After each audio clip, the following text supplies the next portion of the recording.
Hello बच्चों, जय हिंद। आज हमारा सेशन होगा बच्चों, लेक्चर होगा।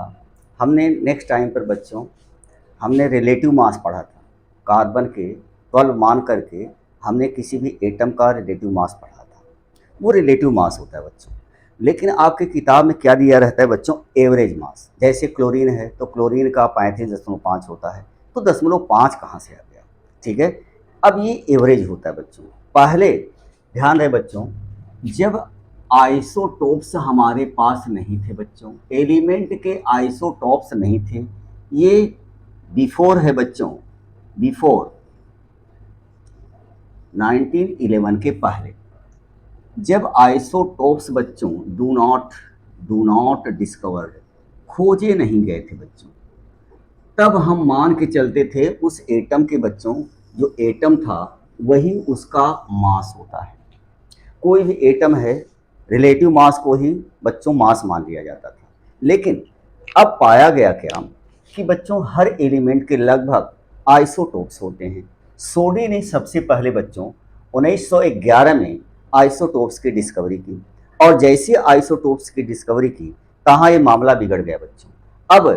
अब हम जो रिलेटिव मास को त्याग करके बच्चों, उसको हम निगलेक्ट करके हम एवरेज लेने लगे। क्योंकि अब खुद सोचो, जब एक ही एलिमेंट के कई मास वाले पार्टिकल हैं और सबके निश्चित अमाउंट में उनके नेचर में पाए जाने की संभावना होती है, तो उनके मास में बच्चों हर एटॉमिक मास का, जो एलिमेंट का एटॉमिक मास होगा उसका कुछ न कुछ पार्ट तो होगा ही।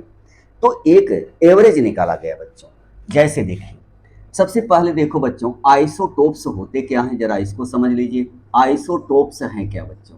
तो ध्यान से देखिएगा, कोई भी एलिमेंट होता है बच्चों, किसी भी एलिमेंट को देखिए तो उसमें दो फिजिकल क्वांटिटी द्वारा ये रिप्रेजेंट किया जाता है बच्चों, प्रदर्शित किया जाता है। जैसे एक्स कोई एलिमेंट है, एक पार्ट बच्चों ऊपर लिखा रहता है ए, और दूसरा होता है जेड।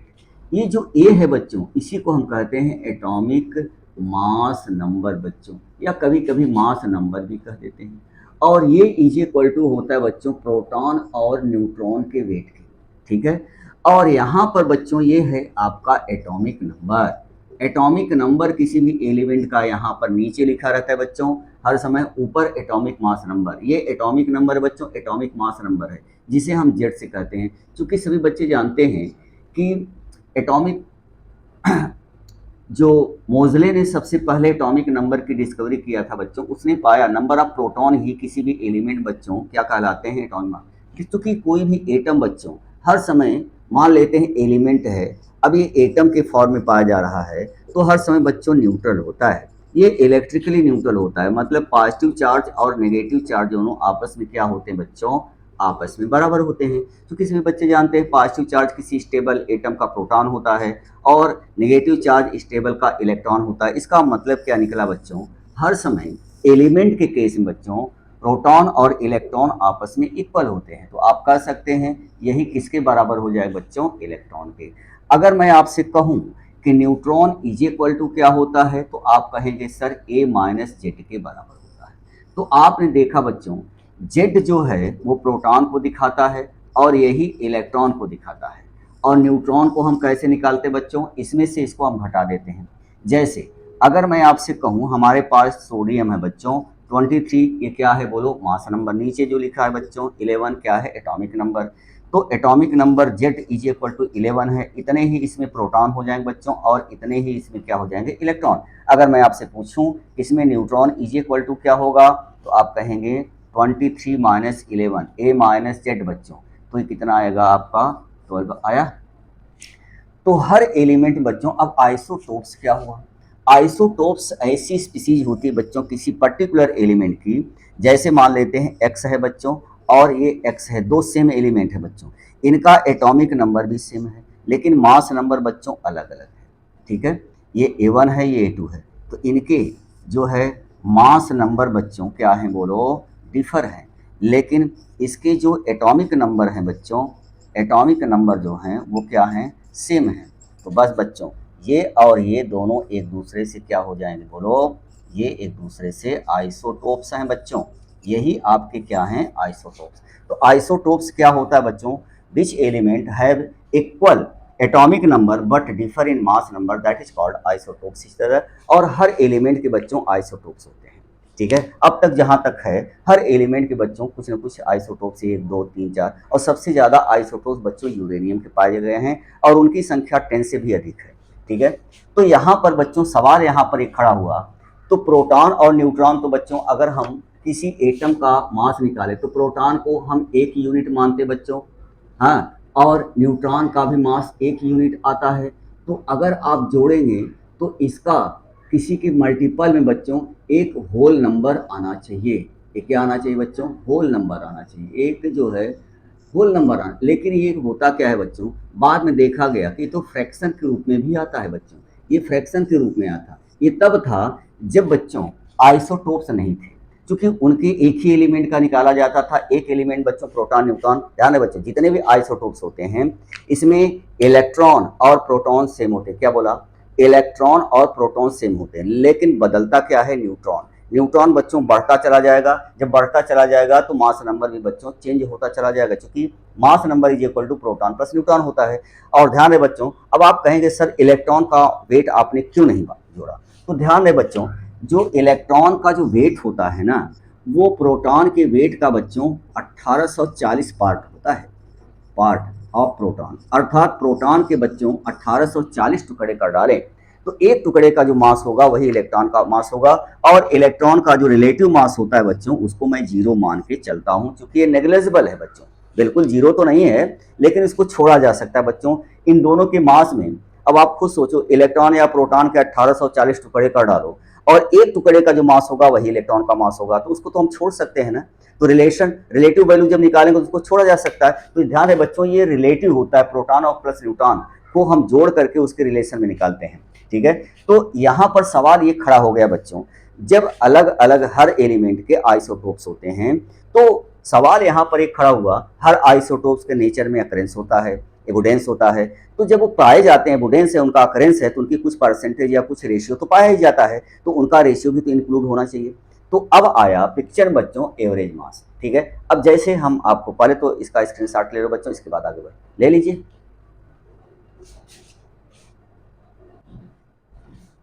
चलो बच्चों, जैसे देखो बच्चों, अब हम कुछ आइसोटोप्स को दिखा रहे हैं। जैसे सभी बच्चे जानते हैं कार्बन है बच्चों, ये कार्बन है। अब कार्बन को देखा गया बच्चों, इसके 3 आइसोटोप्स नेचर में पाए जाते हैं। एक है बच्चों हमारा कार्बन 6 और 12, एक है हमारा कार्बन 6 और 13, एक कार्बन 6 और 14 है बच्चों। याद करो हमने आपको बताया क्या था बच्चों, याद करो हमने आपको बताया था बच्चों, किसी भी एलिमेंट का मैक्सिमम एटॉमिक वेट का जो आइसोटोप्स होता है बच्चों, आइसोटोप्स, वो हर समय क्या होता है बच्चों? रेडियो एक्टिव होता है। आगे हम आइसोटोप्स का अलग से लेक्चर बनाएंगे बच्चों, इतना जानते रहिए। इसका मतलब ये क्या है बच्चों? रेडियो एक्टिव है। मतलब इसमें से बच्चों अल्फा, बीटा, गामा रेज, जिसे हम रेडियो एक्टिव रेज कहते हैं बच्चों, रेडियो एक्टिव रेज होती हैं, ये हर समय इमिट होती रहती हैं बच्चों, इमिट होती रहती है, बाहर निकलती रहती है।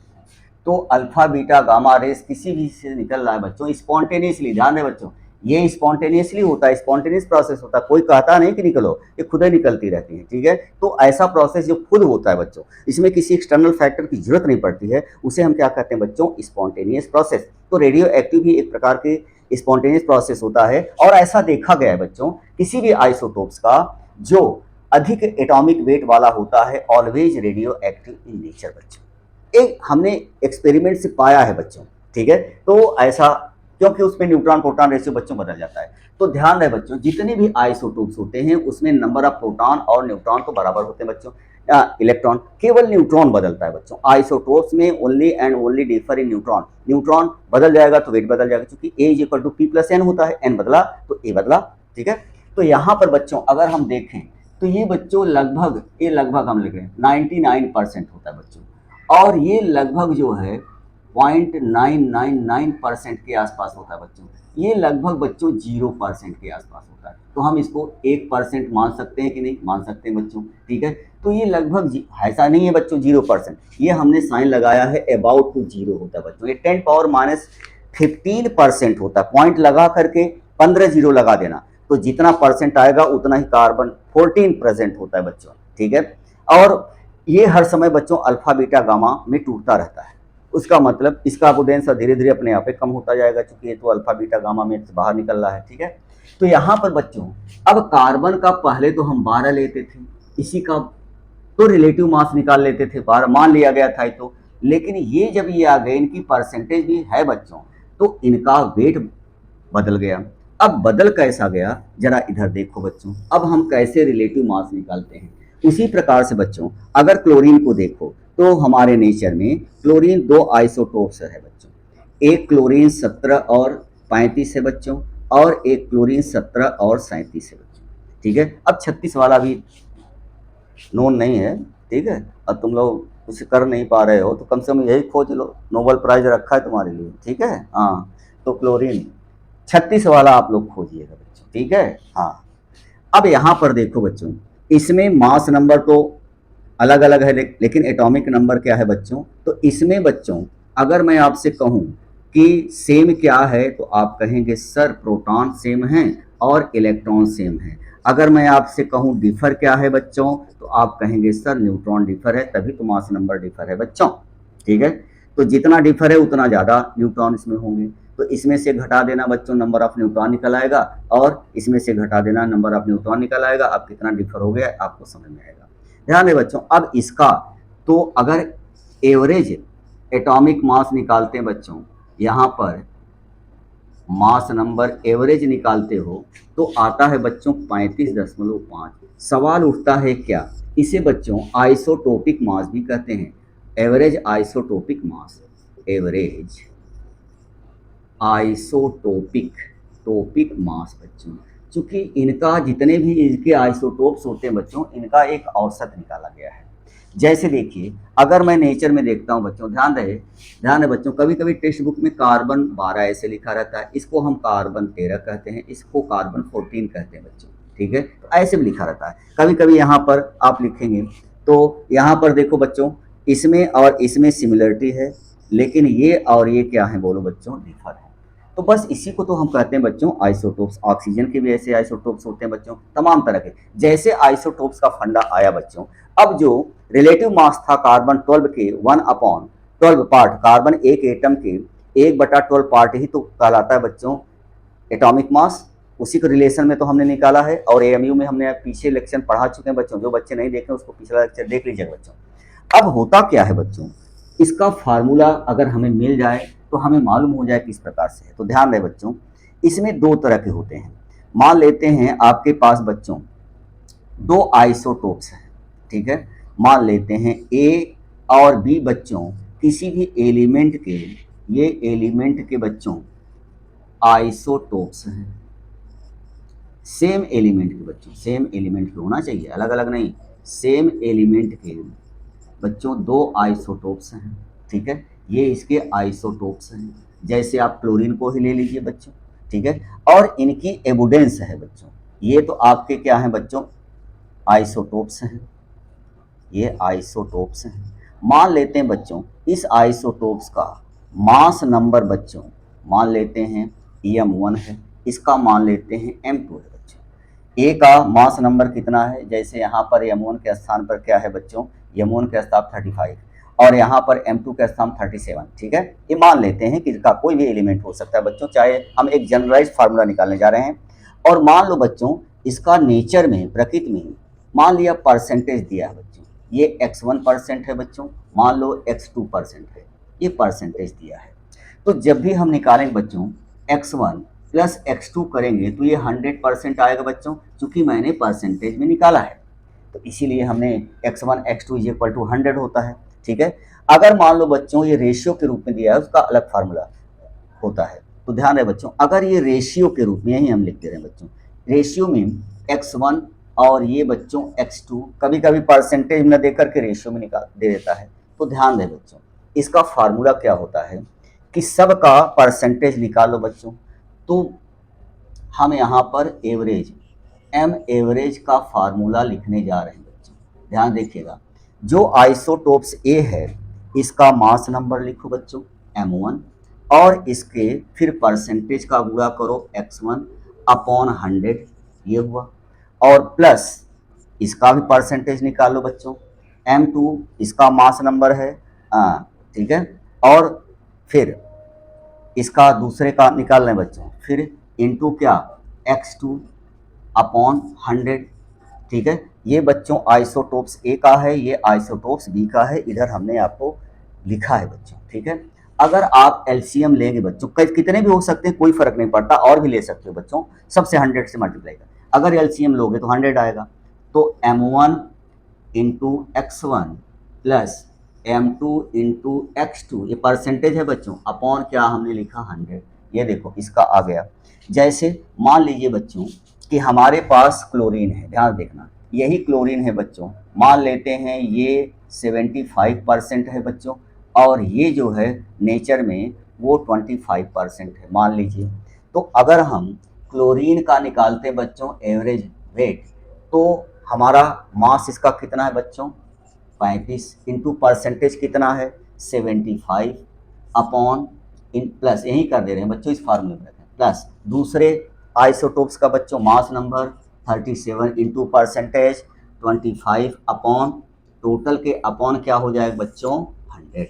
जब आप इसको सोल्यूशन में डालेंगे बच्चों तो ये आएगा 35.5%, 35.5 आएगा बच्चों, इसका एएमयू में मास निकला ये इतना। इसीलिए बच्चों क्लोरीन का अभी आपको दिया रहेगा बच्चों, कौन कितने आइसोटोप से उनकी परसेंटेज दी है। अगर मान लेते हैं बच्चों रेशियो में दिया रहता है ना, तो जहां पर परसेंटेज आपने लिखा है बच्चों, वहीं पहले तो आप इसको स्क्रीनशॉट में डालो बच्चों, इसके बाद मैं आपको रेशियो वाला भी दिखा देता हूँ, फटाफट कर लीजिए, चलिए।